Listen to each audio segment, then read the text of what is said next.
Next, we're going to hear from Jenette Anderson. She contracted polio in 1955 at age 16. She had not been immunized. She is obviously a strong proponent of immunization, and this is her story. Good afternoon. Is the mic too close? That's okay. Obviously, I'm a very strong proponent of immunization. Anyway, I contracted polio in the summer of 55.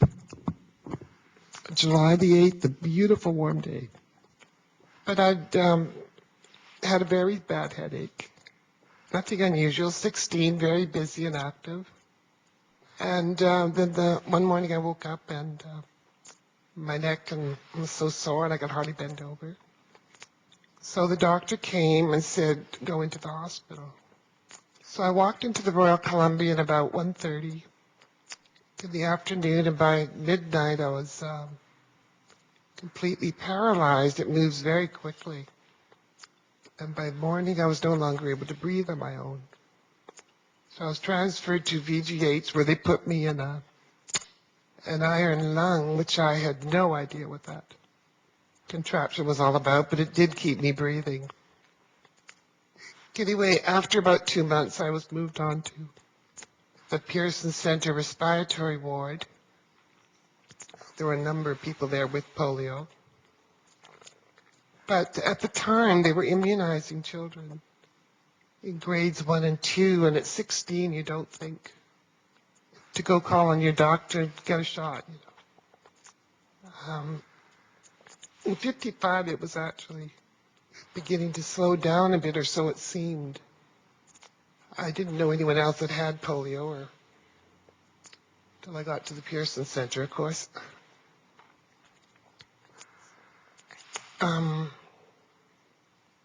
What can I say? It's been a long haul. Intense physiotherapy, hydrotherapy, those hot wool packs that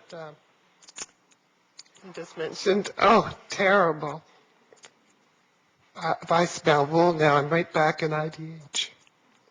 You know, it's just such an association. Anyway, while there, they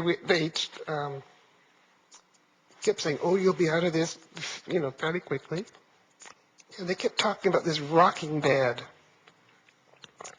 which sounded a bit peculiar. I didn't know what that was. But apparently you can go on that. It's like a teeter-totter. When the head of the bed goes down, you exhale, and when the foot of the bed goes down, you inhale. I think I've got that right. Whatever. Anyway, so they put me on this contraption. They took me out of the iron lung after 2 months. Well, that was a shock in itself, because in that time, of course, the muscles have all atrophied. And anyway, it goes on from there. The intense therapy, the recreational therapy, and on and on. And eventually, how detailed to get. There was a lot of therapy, and got very involved in things like art therapy and painting, but you learn to live your life. It's a new kind of life. A drastic change from what you thought your life would be. But there are a lot of good things, too, even with this. But it's so hard to believe that there are people that would consider not immunizing their children. Unbelievable in this day and age. I'm not the best public speaker in the world. I'm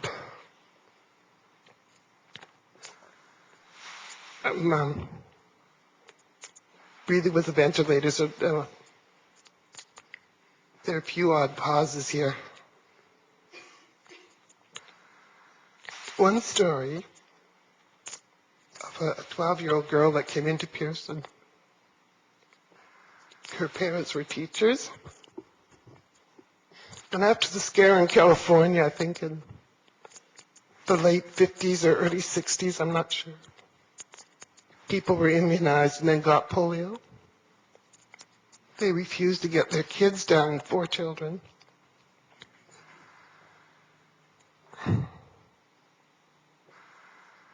Anyway, Meg and her father both got polio. They were taken to the Prince George Hospital. He had one iron lung. And of course, they put the child in the iron lung so that she could breathe, and her father died. So there was the mother raising 4 children alone, you know. But they felt so strongly that it would be wrong to immunize them. But that's pretty well my story.